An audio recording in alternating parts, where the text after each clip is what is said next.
Yeah, that's what the weatherman said it was going to be, and, well, we don't want him to win now, do we? No, I want it to be 25. Barbara wanted 26 this morning. Yeah, not often he gets it right, but maybe today. We'll give him his flowers for that. It is Tuesday, November 29th, and, well, let me do this. Galaxy 107fm.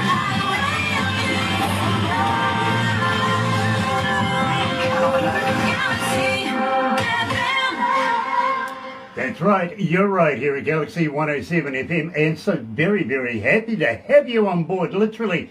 If you're going to watch this a little later on over there on YouTube, you know what to do, right? No, you do, seriously. Sub, thumb, bell, bingo. Bell notifications when we have important people, much like, of course, our guest today from Black Whiskey, and believe me, I want to give a shout out too to Curtain Call Records. I really do. Some absolutely fantastic stuff come out of there. And of course, we're talking about Will Clayford is joining us, coming from Brisbane. Yeah, so believe me, that's why you need notifications. You do. Thummy, get go. You know, just epileptic with that. Just, yeah, like us a lot. Subscribe. Become part of the family, and we welcome you into the family. We call it the noise here at Galaxy simply because it is simply growing exponentially. It's getting louder every day. It really, really is. So get on board the train, literally. In the meantime, let me tell you how happy we are to be in association with Rise Up TV, Big Records, Sony Music, The Orchard, here with Galaxy. Another indie artist interview brought to you by Galaxy 107fm in association with Rise Up TV, Big Record and Sony Music The Orchard. So okay, without further ado, let's kick the mule and the donkey and give it the guts. It is Black Whiskey. Here's Rebel.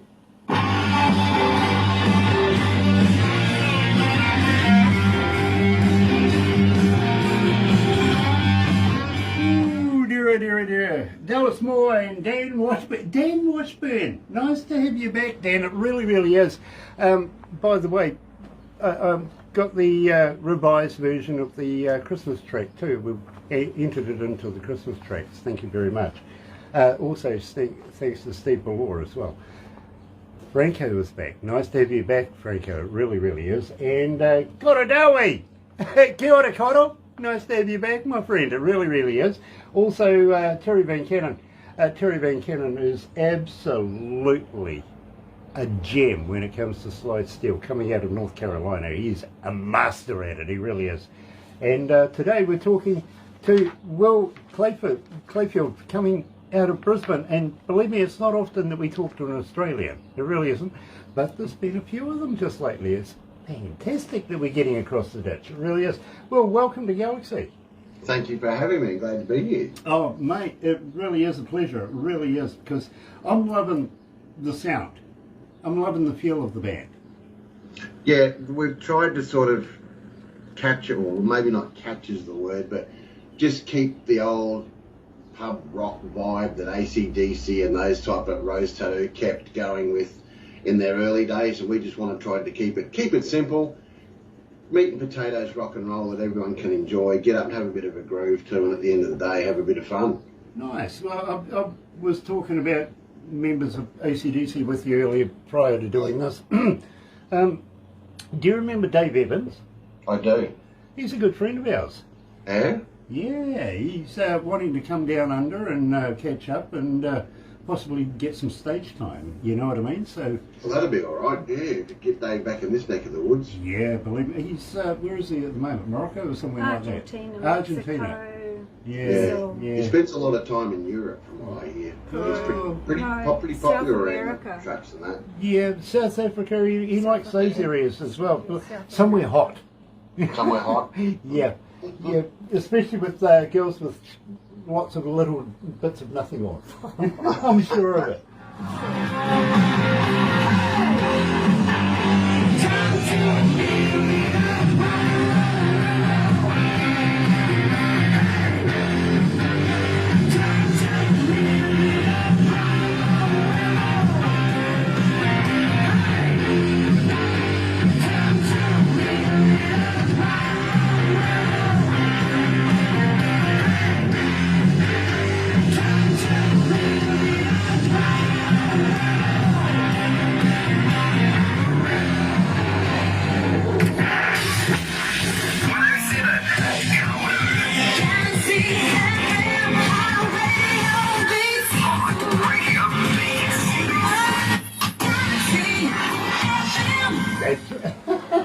you know something? My mic's not working too well. Let's get that, one of those connections, I think.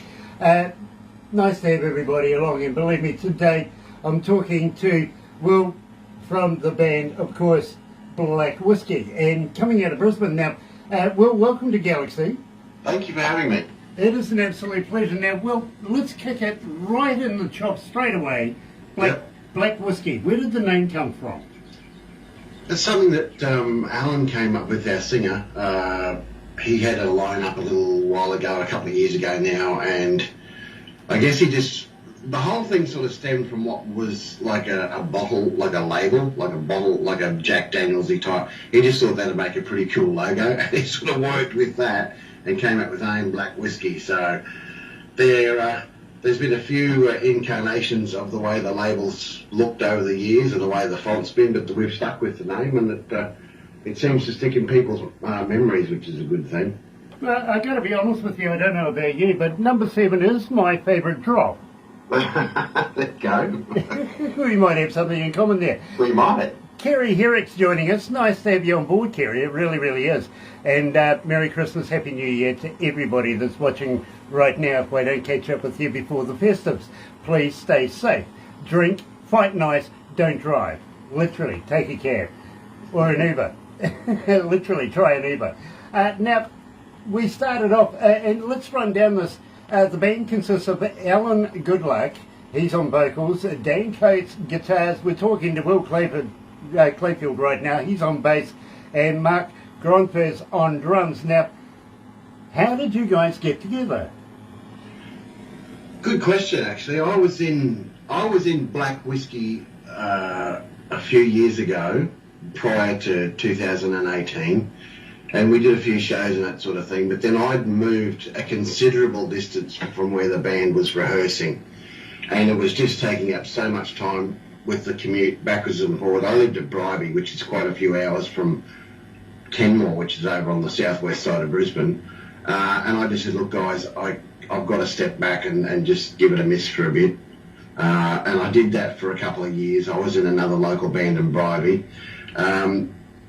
The lineup that Black Whiskey had at the time sort of parted ways.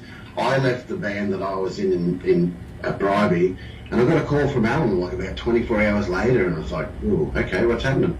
He goes, let's put the band, the old Blues Brothers, let's put the band back together again. So we did, and we got the lineup that we've got now, and we've been that way ever since. I think we were together for maybe 5 weeks in 2018 rehearsing, and our first show as this lineup was opening for Striper.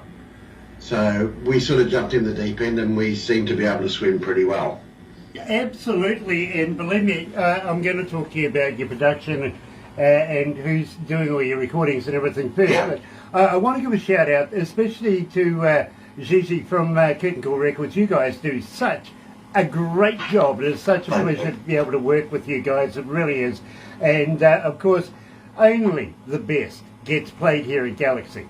So take that on board, literally.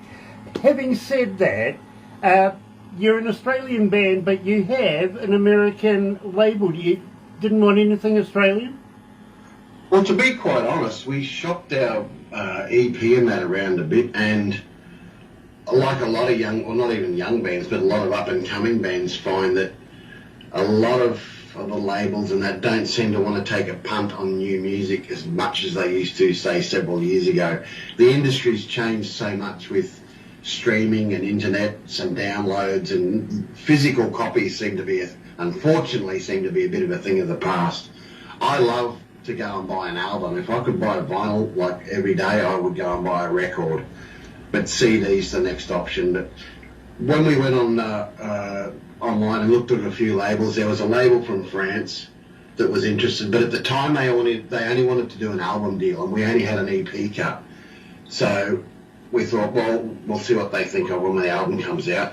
I got a friend in America that was in a band called 4x8, which was basically made up of members of ex-Fraley's Comet. And Pat said, get in touch with this label that he's with and just shop them your wares. And that's what we did. They took us on board, they liked it. We got contracts sent out, we signed the contracts, and we're signed to Curtain Call Records here to Florida. Now, a young lady coming out of Blaine in Washington State, her name is Tracy, she's asking, well, how do we get hold of you as a fan? Are you on Facebook? Are you on Twitter? Are you on Instagram? Are you a talker? But more importantly, well, do you respond? We do respond, actually. We're pretty active. We are on all of those platforms. I think we are on Facebook. There's definitely a Facebook page. There's the personal profiles of each band member. We have a dedicated, an actual official website. There is a Twitter account. See, I don't do all the socials, like we've sort of spread it around. Actually, my missus, and a big shout out to Joe, I must say, does a lot of the behind the scenes stuff for us, which includes the social media, the website. She's basically our tour manager. Like, we're going to Melbourne this weekend. She books the flights, she books the guitars and the drums and that on the planes. She books the accommodation, she books the limos to and from the hotel, to and from the airport. Make sure, I mean, basically, we'd be stuffed if she wasn't doing all that for it. You know, we'd get there, but whether we'd be on time, I don't know. So, but huge shout out to Jo. She does so much for us behind the scenes. She actually even set this up because I'm sort of, not big on Skype. I haven't used Skype much, if at all. So thank you for setting that up too. Well, you know something, believe me, it sounds like Barbara. Everybody needs a Barbara, literally, and same kind of, I think cut from the same kind of cloth, to be very honest with you. Yeah, sounds like it. And Barbara, I would be absolutely lost without Barbara. I got to be straight up with you right there. Want to say hi to Kim King. Nice to have you on board, literally. And Hayley Barrow. Hello, sweetheart. Nice to have you back. It really is. Kirsty Jackson's joining us. Stephen John Ireland is watching. And Jude Toy. Hello, Jude. Nice to have you. It really is. Nick Plews is watching as well. Now, Nick Plews, absolutely fantastic in his own right. He comes out of a band called the Heartland Roots Band out of Leicester in the UK. And one of his band members and I, we kind of see eye to eye on the same football team. You know what I mean? It can get a bit, quirky. Yeah, very much so. Very much so. Much like I go for Brisbane when it comes to the state of origin. Okay, yeah. I'm a big... I pretty much... I'm not a big follower of league. Joe, my missus is. So, I go for Brisbane regardless. Saves on arguments. Well, the problem for me, literally, is that I've been, a big Brisbane fan since the Little General was on board way back in the day. Okay. If you remember, Alfie Langer. Yeah. But the wife as well, also a big Brisbane fan. So I sort of relate and go, well, okay, well, I'll go, New South Wales and wear a blue jumper and keep the state of conversation, keep the whole competition going. Yeah. You know what I mean? And it's usually me that ends up, not winning. Oh, yeah. I used to, when I was younger and had a little bit more time up my sleeve, follow the AFL, Aussie rules. Mm-hmm. And I'm Brisbane born and raised, but there was no Brisbane team growing up when I was at school, so I automatically just started following the team that I thought was doing all right, and that was Hawthorn. Okay. So I'm still a bit of a Hawthorn fan, even though I don't get to watch too much of it, but everyone sort of bags it out because now there's a Brisbane Lions team. Well, I remember when it was the Brisbane Bears. I went to see a couple of Brisbane Bears games, and good old Warwick Kappa was in the team, and so that's going back a few years, but I've always been a bit of a Hawthorn follower in the AFL. Okay. Actually, it was VFL when I started watching it. Okay, well, I was kind of the Magpies kind of deal. Oh, yes. So again, a little bit of competition right there. Yeah, the Collingwood rivalry. Yeah, absolutely. Geir Miranda is joining us out of Norway. Nice to have you on board, Geir, it really is. And love the tones as well, literally. By the way, I got to let you know, Geir, that Geir Miranda out of Norway, he's with a band, he manages the band Viking Queen. Now, Okay. You would be familiar with Lord of the Rings, right? Yes. Geir wrote the score for it. Oh, wow. That's cool. So you're in good company. You really, really are. That's awesome. Now, Hans coming out of Frankfurt is asking, Have you got a website? Have you got a merch store on your website? And can we buy merch there? You can actually, if you search for Black Whiskey, you'll get, if you do the old Google thing, there'll be a couple of different things come up, like the Facebook thing and blah, blah, blah. But if you search Black Whiskey Brisbane Band, that will get you to the website. I'll put the details. If you find the Facebook page, all the links are in the Facebook page to the official website, I think to the Reverb Nation, Twitter, YouTube, pretty much all the links are on the Facebook page. So if you search Black Whiskey and find us on Facebook, all the links are there. And feel free to join us on Facebook, ask questions, and we are pretty quick to answer the questions too. So if you can't find something, find us on Facebook and just ask us and we'll shoot you in the right direction. Very cool. Well, now, we started the show, let's not get too far into this, with Rebel. Yeah. Tell me a little bit about Rebel. Tell me about the lyrics. How did you come to this? It's sort of a fantasy homage to the rock and roll lifestyle. You know, I drink whiskey, blah blah. It's every cliche that you can associate with being in a rock band, basically. So we strung all that together, came up with a bit of a riff for it. We were sort of going for a bit of a Rose Tattoo vibe with that one. It's a little bit slower. It's a little bit sort of, without not sleazy, but it's a little bit more Aerosmithy in the way that it flows.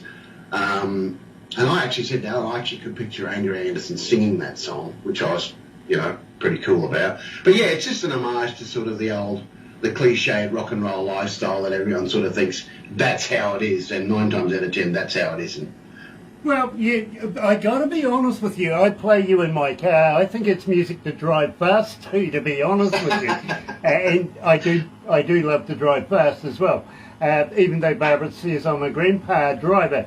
Yes, on public roads, but you get me off-road, and believe me, we're in between 3 major cities in a little town that is surrounded by forestry, literally, and I know where the fire breaks and the keys to the fire breaks are, so I go a little wild, you know what I mean? And I got a kick-ass stereo in my car as well, so believe me. But if you're going to do homages, well, I think you've done one to one of my favourite subjects, Dirty Girls. Tell me about this. Come on, give me the skinny on this one. Another bit of a tongue-in-cheek song. That's all Alan's. I'll say, and that's all Alan's. He just sort of got a few ideas in his head, and it was very cliche as well. Nothing against the fairer sex at all, by any means, but it's a bit of a tongue-in-cheek song. And to be quite honest, it's a real popular song live. We've actually had female fans in the audience jump up and actually sing the chorus with Alan when we're on stage, which is a bit of a hoot. So, yeah, it wasn't one that was meant to be sort of mainstream. We didn't think it would actually get any airplay with the titles and the content, but live goes down a treat. It's awesome. Well, I got to be honest with you, we do have you in a number of our shows, and well, we structure our shows literally on the amount of requests and the artist, the song, production, put it all together, and hand construct every show. So believe me, Dirty Girls is right up there. It's getting asked for. It really, really is. So that's awesome. That's great. Without further ado, right here at Galaxy, here is Black Whiskey and Dirty Girls.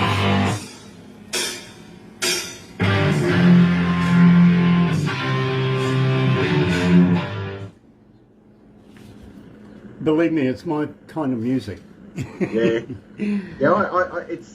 It's not overproduced. It's not hectic. It's simple rock. That's what we like. Okay. I like the Rose Tattoos and the early AC/DCs, and like I'm into other bands too. Don't get me wrong, like Iron Maiden, and that's quite technical because I'm a big Steve Harris fan as a bass player. But the simpler that you keep it, the more you can do with it on stage. I find if you've got to stand, I've seen a lot of bands that are very technical that can't put on much of a show because they're too busy paying attention to what they're doing. I'd rather make a couple of little mistakes and be dicking around and jumping around like an idiot on stage than just standing there and being a big Kiss fan from the 70s on.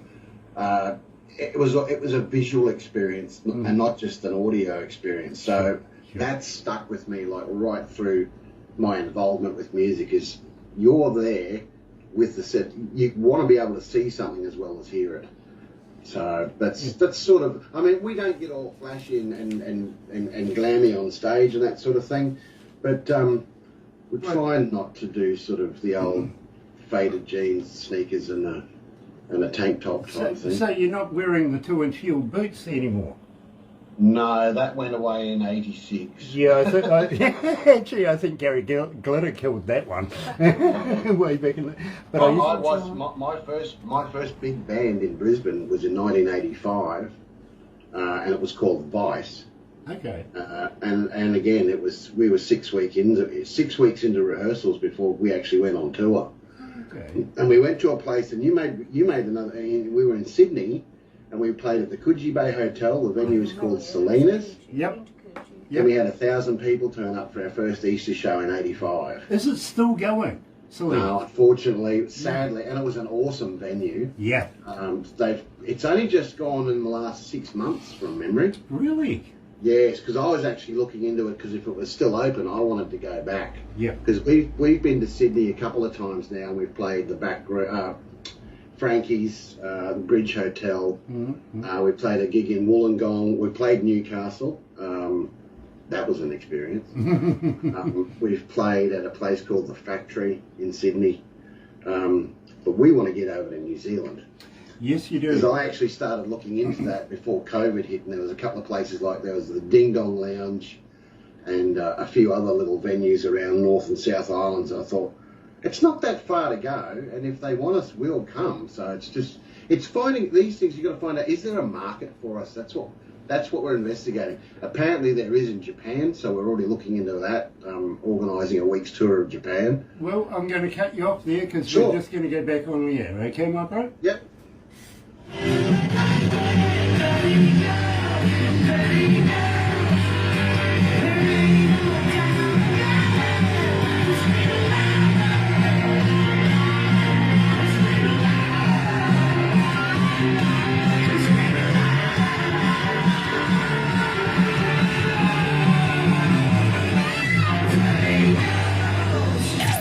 Galaxy.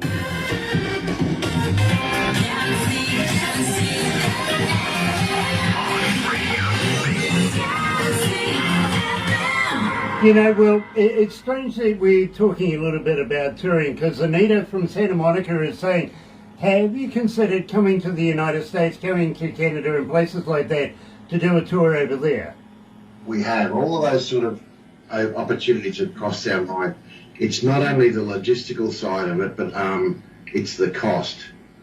And at the moment, with the dollar the way that it is over here, you're lucky if you're getting 50% of your money's worth in value. Touring America is not as easy as one would think. There's a lot of hoops to jump through to be legally allowed to do it. I know a lot bigger bands than us that won't do it for that simple reason. It's just too much of a paperwork hassle. I would love to, and our label's over there. I've got a lot of friends, because I actually lived in the States for about 6 years back in the mid-2000s or early 2000s. And I would love to go and do some shows in the States for the label with Curtain Call, because they're doing a lot of festival stuff now, which would be awesome for us. It's just whether we could afford it and whether we could legally do it. That's the thing. It's a lot different to going to Europe and Japan than it is to go to America. Canada may be a different thing because it's a Commonwealth country. And we do have friends that are in bands that we could play with there too. So that may be down the track. The thing is, the dollar's got to get stronger. We can't do a heck of a lot outside. I mean, even Rose Tattoo's not touring internationally next year because of that fact. They're doing a lot more Australian shows and very little overseas in Europe because it's expensive. Well, You know, it's all about the big business and the big people up there price gouging right now. Of course, it's post-pandemic, so, you know, they've got to make all of that money that they lost giving it away to their workers while everybody was forced in lockdown. Of course, we're getting the rubber band deal, you know what I mean? It'll bounce back sooner or later, more later than sooner. Rick McShaffrey is joining us. Tina Looseball is joining us. Nice to have you on board, Tina. It really is. Coming out of Sepulpa, Oklahoma.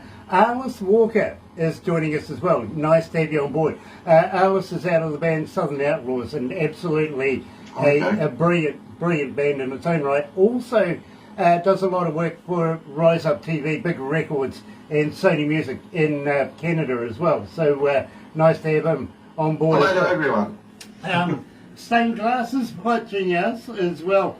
And Tina says, hello everyone. Hello Tina, nice to have you on board. Now, Raising Hell. Absolutely love this track.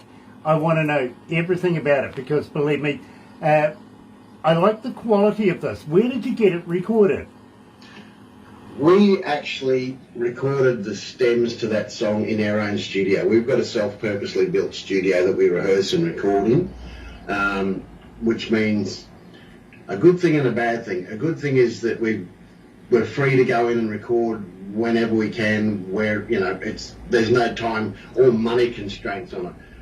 The sort of downside of that is you can get a little bit complacent. You don't have someone there going, that sounded like crap, do it again, take 42 or whatever, you know. But so far we haven't had too much trouble with that sort of thing. So then we get the stems. That track I think we did, I remember I cut 3 bass tracks for that. That probably took maybe 4 days, I think, all up to record. Made sure that we were all happy with how the thing sounded as far as the original recordings went. We then have a production team that we work with. Michael James out of San Francisco with Alternator Records. I wouldn't say stumbled across Michael, but I put the feelers out to a few different, I contacted people like Bob Ezra and Eddie Kramer and that sort of thing. And then everyone sort of said, have a look at Michael's stuff. Michael is a brilliant producer. He's sort of our Bob Ezra, and he'll suggest things to make the track richer or more ambient or add atmospherics to it just to tie in the entire theme of the song. So we go to Michael with our track. We'll do a live mix via like Facebook. He'll send me the track, we'll listen to it live, tweak it here, a bit more bass, vocals up in the mix. He'll redo it live while I'm with him online, send it back, and then when we're all happy with it, the guys get to listen to the track unmastered. Once we're happy with the track to be mastered, it then goes to Dave Donnelly from DNA Mastering in Los Angeles. Dave is a Grammy Award-winning masterer and an engineer. He's a brilliant guy, lovely guy to work with too, and he really surprisingly really likes working with us, which is a good thing. He does bands like Aerosmith, Motley Crue, L7, huge list. He's just done, I think it's the 35th anniversary re-release of Alan Parsons' Eye in the Sky. Got a Grammy for that.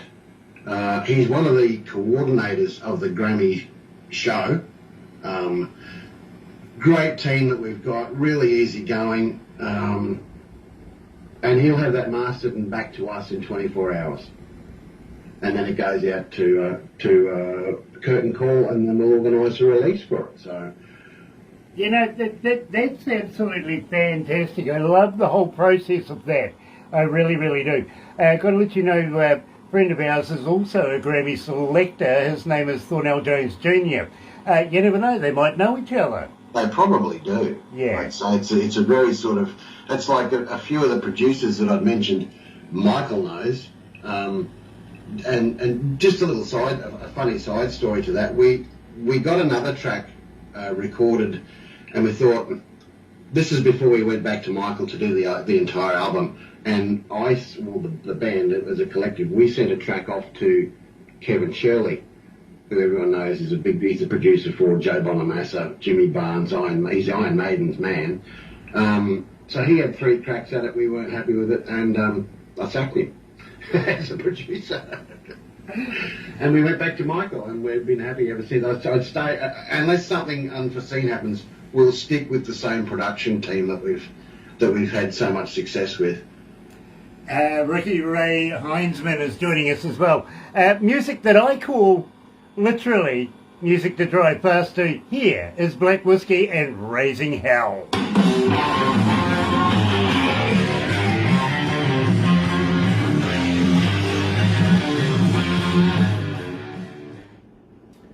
I was brought up on this kind of music, my bro. That's I actually was too, very much so. Like this, to be quite honest, Joe and I, this is where I got COVID from. They have a cruise that goes out of Sydney every 12 months called Rock the Boat. okay. And the artists, last year was the Angels, Chocolate Starfish. The Angels. I used to know them when they were in college. Yeah, and the headline act that I got to know quite was Susie Quattro. Well, Susie was on it again this year, and lo and behold, we bumped into each other and we sort of rekindled our friendship. If you haven't seen them, or if they get over to New Zealand at any point, go and see a band called Chocolate Starfish live. Okay. They are incredible entertainers. Adam Thompson, the front man, beautiful human being and an incredibly talented front man and singer. They're actually going out on tour next year again to do. They're doing an homage to the Bat Out of Hell album, Meatloaf. Right. So they do it from start to finish, the entire album, and then they'll put a few of their songs in it. They did the same thing with Bohemian Rhapsody soundtrack. So it was all Queens, and it was brilliant, absolutely brilliant. But yeah, unfortunately, that's where I picked up the dreaded C virus. Was on myself and 400 other people. Yeah.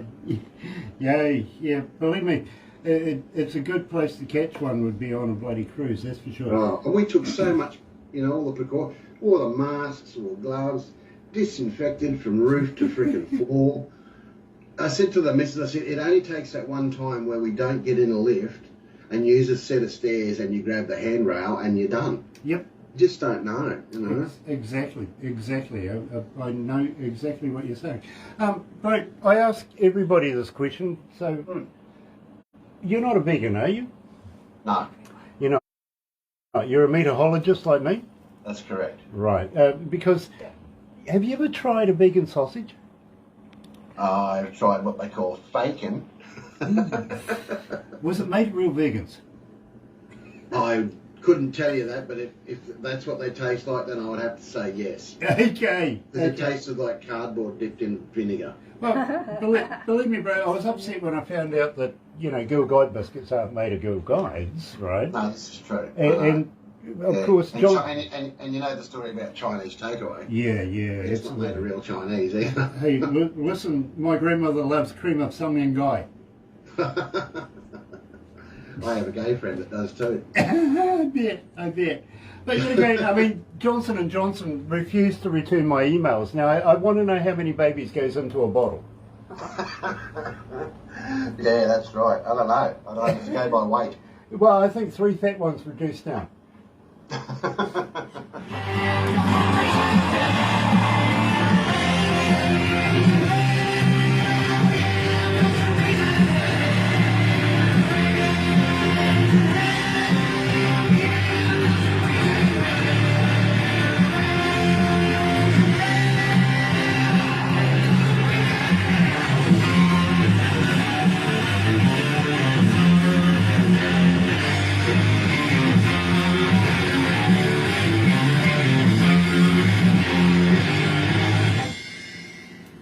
I remember the days of long hair and doing all of that. I really, really do.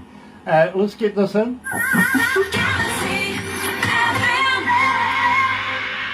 And that reminds me of going way back into my youthful days and just cutting free. Love that kind of music. I really, really do. It's a bit of me and something I call music to drive fast to. Now, I got to be honest with you. Well, the very first song I ever heard of Black Whiskey was Wild and Free. Now, I want to talk about that in a minute, but first of all, a young man coming out, a young lady, Maria, coming out of Tavila in Greece is asking, how, if you've come out the other side of COVID, the pandemic itself, I know everybody was sort of, writing more and recording more, and of course you weren't doing any stage stuff like that. So at the other end of that, was there a silver lining? Have you got a new album out of the whole deal? We did. We got some extra tracks written. There was a period there with the lockdowns. I think it had to be 5 or 6 weeks that we actually couldn't even get in the same room with each other. It may have been longer actually, but Dan I was doing some twiddling around. Alan was writing some lyrics, and we came up with the rest of the album. We got leftover tracks, which is a good thing. It's always good to have leftover tracks for something that might come down the road. Live wise, there was like a period of like you could do nothing for a massive amount of time because of the lockdown, and then there was almost a 2 or 3 week period where the government went, okay, we're going to let you have like a X amount of people in a venue. There's got to be the social distancing. You can't dance. So they went with that for a couple of weeks. We did a show in there. We sold that show out. Then all of a sudden, back in lockdown. And then when that lockdown finished, we put on another 2 shows and sold both of those 2 shows out. And they were shows that we promoted and put on ourselves. So that was a silver lining, that people still wanted to get out. And obviously with the amount of time people spent, locked inside 4 walls, basically, just to get out. But there was a lot of apprehension in people too with ticket purchases. It was like, if I buy a ticket now to a show that's on in 2 weeks' time, is that show still going to go ahead? And there's still that sort of, a bit of hesitation there. A lot of on-the-night sales and a lot of 24-hour prior sales for tickets and that sort of thing. So people are still very wary as to whether, it's settled down a bit now. But, back when it first sort of opened up again, we were thinking, we've only sold half a dozen tickets and that, but on the night, bang, they all went. So people just were waiting till the last minute to see if shows were going to go ahead. The downside of that was certain venues that had reopened were putting huge, fees, basically, on the use of their venues. They were charging bands ridiculous amounts of money for the sort of venue that it was, and size-wise. And there were to be like ticket sale number guarantees, 24. Like they could go 48 hours prior to your show, and if you hadn't sold X amount of tickets, they'll pull it, and they'll put something else on, like a dance or So, which was very unfair to bands, especially coming out of the pandemic where people were still so, I don't know, a bit apprehensive. Don't know if we'll go to that. And then on the night, okay, let's go because it's still on. They weren't giving you that sort of reprieve to wait and see if people were buying tickets actually on the night. We found that people did that a lot. Yep. Just to get out and about. Absolutely. I fully understand where you're coming from, Will. But at the same time, when the pandemic was on, and believe me, I could never get really enthusiastic about this. I like to go to concerts. I'm an engineer myself. I like either being a part of it or going to see it. You know what I mean? And I just can't get that same feeling about getting dressed up and going to the couch to watch it on the interwebby thing, if you know what I mean. That sort of lost me. But I must say that through that pandemic area, it was it was a silver lining for us because bands weren't doing anything, so they could talk to us, you know what I mean? Yeah, normally a lot of them were going, no, look, I've got this to do, I've got that to do, I'm doing concerts, I've got to do this, I've got to do that, get back to me in 6 months' time. Believe me, when that was happening is, see you tomorrow, And, it was an absolute fantastic time because we got to meet so many new artists. And believe me, I can let you know that we're in every English-speaking country around the world right now. So, and I'll give you some stats as we go through this. In the meantime, I want to say hi to Chris Andreas coming out of Vancouver. Nice to have you on board, Chris. It really, really is. And Will, you don't upset that guy. He throws knives. Oh, okay. Hi, Chris. Yeah, believe me. We're supposed to go Sasquatch hunting when I get over there, which will be amusing. Maybe I might be able to get him to show me what a no-go pogo is as well. Apparently it is a creature. A mythical creature, but apparently coming out of Kelowna, somewhere in British Columbia, they have this snaky thing like Nessie. Oh, okay. And they've called it a no-go pogo. I thought it was just something weird that you jumped on like you used to. That's what I was thinking. Hang on a minute, then you jump down the street. No, apparently they're very, very, Kelowna. Yeah, Kelowna, they've got a place, Rattlesnake Island or something in one of their rivers. It's got a pogo. A no-go, pogo. Jan Paulson is joining us, coming out of Norway as well. Nice to have you on board, Jan. Now, having said that, I want to talk about Wild and Free because it was the very first song that I ever heard of you guys. And I got to let you know, we only play the best music here at Galaxy. We really, really do. And it goes through a process, including a board. They've got to approve it, and their only deal literally is about our image. You know what I mean? We're very protective of how our image is going and presented to the world.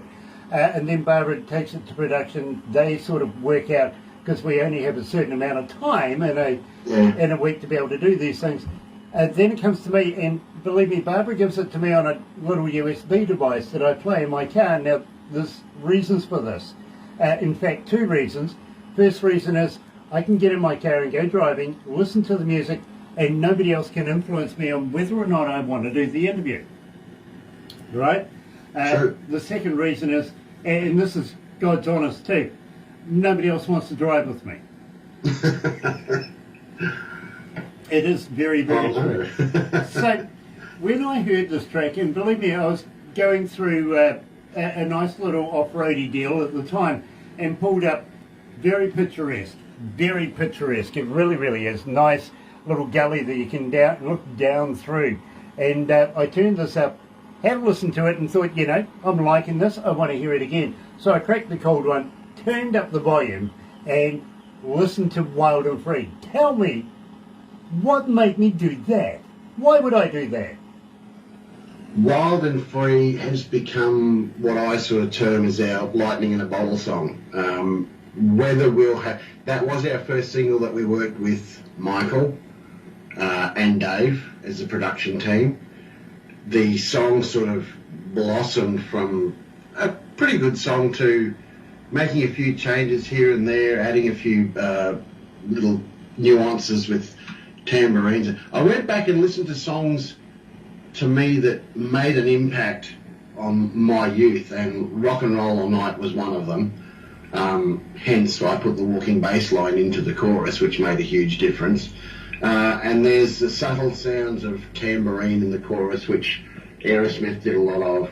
It's actually in Rock and Roll All Night. A lot of bands that you sort of take for granted that don't have that. Bon Jovi's got a lot of it. Just to sort of, I think it sort of enhances people's memories of songs they listened to when they were younger, and that's what we were going for. It's a real sort of feel-good song. It's sort of a bit of an anthem type song. The crowds are starting to chip in with the choruses and that now, because it's a staple in all our shows. Whether we actually get to reproduce that popularity, I mean, when that song came out, it was doing really well. It was actually, there's a local station over here that put that in their playlist, and then it went into rotation, and then they had a top 10, I think it was, every week. It ended at number 8, went to number 4, went to number 1. It was in their top 10. I've got an award for it for 344 days. It's the most requested song in the history of that radio station. You know, So, being pretty cool. Working for a radio station and, you know, also managing a radio station, that is a phenomenal achievement. It really is. You should be very, very proud. That is Very huge. proud. Very proud. There's two points of history in that song. There's that, and there's the fact that it went on a local radio station's charts in Detroit, into their top 25 charts, and I think it took 3 weeks, and we knocked Alice Cooper off number 1. Yeah, but that's not hard though. Oh, now Alice is pretty cool. Yeah, Alice is pretty cool, you know. He does have a black widow and $1 million babe. Literally.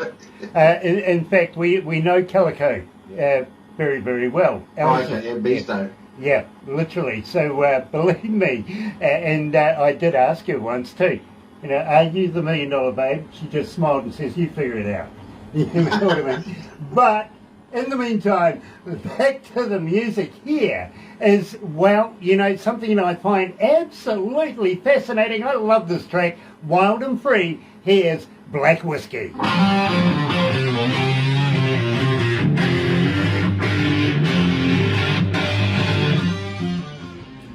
You know, I think Steve Lynch would love that track. Yeah, it would. Really do. Steve Lynch is the former lead guitarist of the band Autograph. I've heard of Steve. I've heard of Autograph, and I think I've heard of Steve Lynch too. Yeah. Yeah. It can get played to anybody. Oh, if they like it, they like it. Randy Rand unfortunately passed away not so long ago from Autograph. He was a close friend of ours. He really, really was. But Steve and Barbara and I, we talk all the time, if you know what I mean. We bounce ideas backwards and forwards, and from time to time I actually catch him listening to bands that are playing in the background. You know what I mean? Oh, okay. So, you know, he's a wonderful man. He really, really is. Where will he be? Will he be in Florida? He was going to New Jersey for Christmas with Going the to New girlfriend, Jersey for Christmas, but he right. will be able to join us for the 18th. Oh, nice. No, Christmas show. Yeah. Very cool. He's going to be joining us, I've just been told, for the Christmas show. Okay, cool. Now, how many countries? I gave a copy of that when it. I think it was on the two. I took a couple of bags. I took a T-shirt and a copy of the single in some plastic bags, and I had a target audience, so to speak, that I was going to hand them out to. I gave one each to the Brewster brothers from the Angels. Okay. I gave one to Dave Gleason, Uh-huh. who put the shirt on straight away. It's funny because Dave came up to me because he was on the last cruise that we've just done, and he goes, "I left my T-shirt back home. I didn't bring it with me."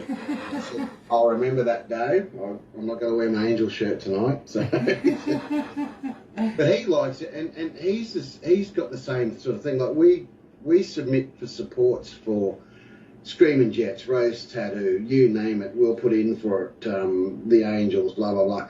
And the bands have all heard our music. Mm-hmm. They've all heard our music. It's the management that won't give us the breaks. Of course.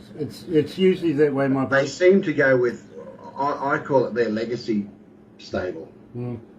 They'll bring out a band that's been around forever and a day to do a support or even a headline show because they know it's going to put a bum on a seat. Yeah. You know? Absolutely. Which is a bit of a pain in the ass because we've opened for international acts more than we've opened for local acts. Well, you never know, bro. You were talking about coming to New Zealand. We really do. I would really like you to come and perform in New Zealand.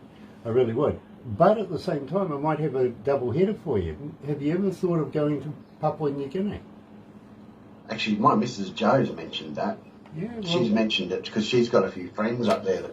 I think one of them's a helicopter pilot. well, I might be able to help you out. Let's talk Turkey in a wee while. Okay. But we're going down Devil's Highway, okay? Oh, okay, yep, that's a long road. Believe me, I've been there and back.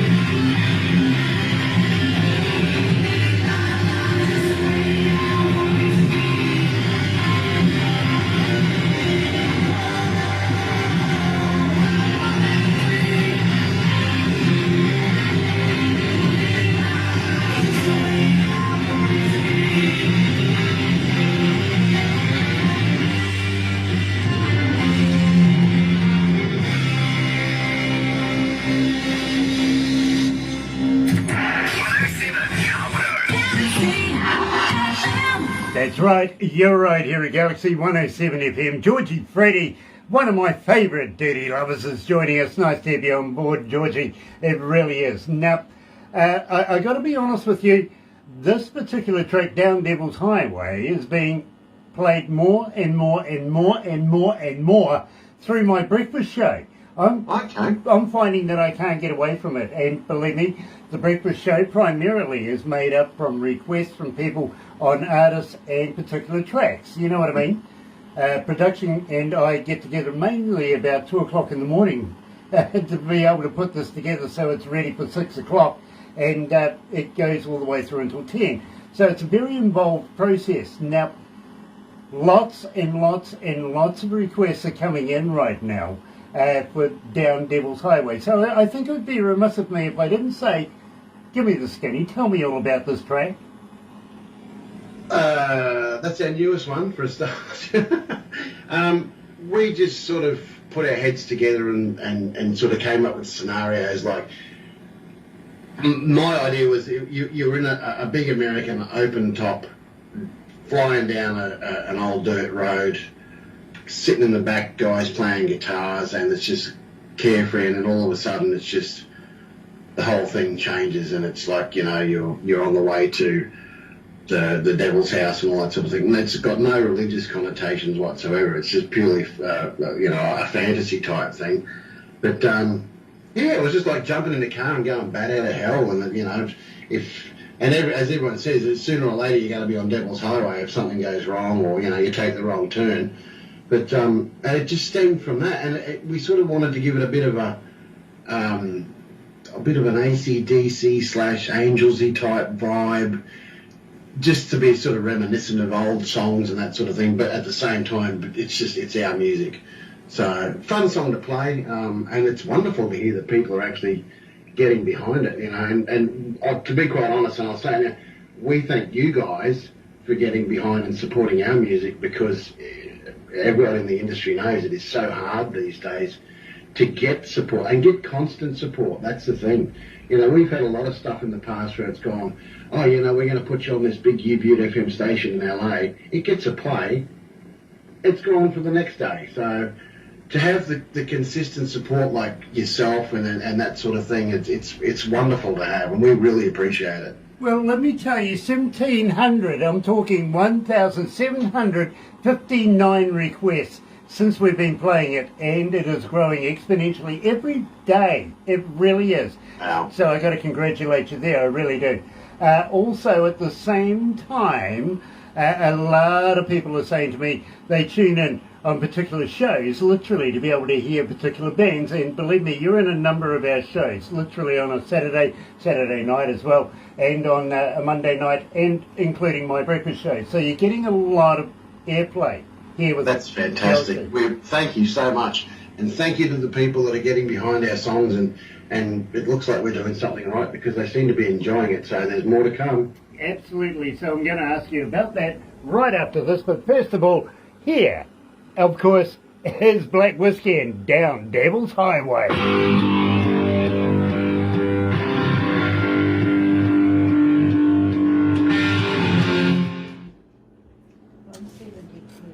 $172. Okay, nice. 172 countries are tuned in. That's awesome. Yes. That's much appreciated. This is great. That's not bad. We're in almost every English-speaking country of the world. It's the magic of the internet. It really is. It is, mate. It's changed so much. So it's changed the landscape of the music industry so much. You know, it's like when I first started to promote a show, we used to go out with wallpaper paste and a flyer, stick it on telegraph poles and transformer boxes, and hope not get busted by the cobbers. Hey, look, Bill Posters is an innocent man. This is true. Yeah, I saw a sign one day on a thing goes, Bill Posters will be prosecuted. He's not. He's an innocent man. He's an innocent man. He is. How many cities? 2263. Ooh, 2,263 cities around the world are tuned in right now. Wow. Hey, I like Chris. that. I like that. I'll give you how many tuned in at the end of this, because believe me, no good giving it to you now. It still grows. You know what I mean? I'll thank them all too, but I won't take them individually. Yeah, I wouldn't want to buy them all a beer, bro. No, not at the moment. Believe me, you'll be surprised how many is tuned in. You really will. But we are looking at moving into Papua New Guinea next year. Okay. Putting a Galaxy radio station over there. The government is, in fact, the Prime Minister says, when you come to Papua New Guinea, to Port Moresby, you stay with me. Oh, wow. It says to my teko the other day, when was the last time you stayed with the Prime Minister, bro? Exactly. Oh, that's pretty cool. That's awesome. Oh, believe me, we have a big deal happening over there. We really do. We want to do an import-export thing with the government, literally. We've actually found that our major market for what we do is not in this country. You know, that's weird, isn't it? I find that with so many bands around the world. They say, I live in Sussex, but, England doesn't want us. So they went to Australia, right? Made it big over there. Australians are saying, nobody wants us here. So you go to Germany or somewhere like that before you That's know. right. Yeah, that's the thing. Our one of our primary markets that we found is that we constantly get asked, "Are we going to go to Europe?" So there was a good chance that we were going to go and spend a week in France. We were actually invited to play. I thought it would be a bit of a hoot. There's an Aussie-themed pub in Nice that wants us to go over, that we're going to pay us €300 per band member per show, Nice.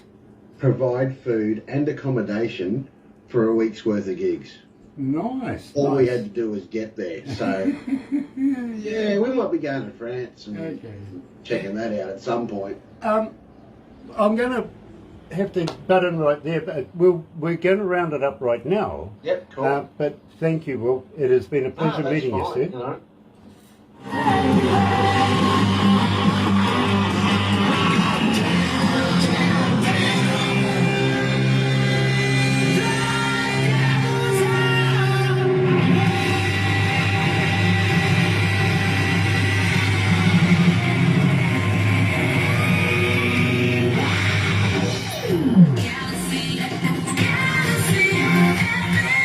That's right, you're right here at Galaxy 107 FM, and today we've been joined, of course, by Black Whiskey, and of course by Will from Black Whiskey, who is the bass player, and I think an absolute key to the band. He really, really is. Now, having said that, we are going to have to wrap it up right now, but I do have one more question for you. You did say that you had a merch store. We do have a merch store. How would you like It's How would you like to send me a T-shirt, bro? Let me promote you while I'm doing these interviews. Now, let me explain this. We've had so many artists that say, you know, Grant, while you're doing your interviews, I'm actually on the interwebby thing to find out who you're wearing today. You know what I mean? It's a subliminal thing. It doesn't mean to say I go out of my way to show people, but believe me, it works. It really does. And it does. you never know. You might sell a koozie, you might sell a guitar pick, and maybe a shirt or a cap as well. Yeah. All right. Send me the address and send me your shirt sizes, and we'll get a couple out to you. I tell you what, I'll get Barbara onto that. Absolutely. You know the deal. She's Yep. priceless to me, literally. Well, I have so got to say thank you so much for joining us. Would you mind if, I'm like the dirty old man over the fence. I'm going to keep an eye on your career from now on. Do you mind? I don't mind at all. And to Galaxy FM and all its listeners that are supporting, not just us, but, the industry as a whole, I have to say thank you from the rest of the band and myself, because without you guys, it's nothing. You're basically doing nothing for no one. So to have people appreciate what we do is an incredibly satisfying feeling. So thank you to Galaxy FM and listeners all around the world. Well, on behalf of Galaxy FM, we really, really appreciate everything you do. I've just got one more question for you. Will you come back again? Will you release new music with us? We've got a new single coming up very, very soon. It was to be out, but there's a bit of a hitch with Sony Music. You guys will get the premiere of it. It's called Eat You Alive. I love it. I love that. And, you never know. You might find somewhere along the way that you might have an album or two that you might find that wants to come over to New Zealand for a giveaway. We would be absolutely elated to be able to do a... Pretty sure we could organise a few packs, absolutely. Nice. I like a bit of swag, I've got to be honest. And I like promoting bands, I really do. So I'm going to talk to you about that very, very shortly after we do this. Don't go anywhere just yet, but let me tell you how happy we are to be in association with Rise Up TV, Big Records, Sony Music, The Orchard, with Galaxy right here. Another indie artist interview brought to you by Galaxy 107 FM in association with Rise Up TV, Big Record and Sony Music The Orchard.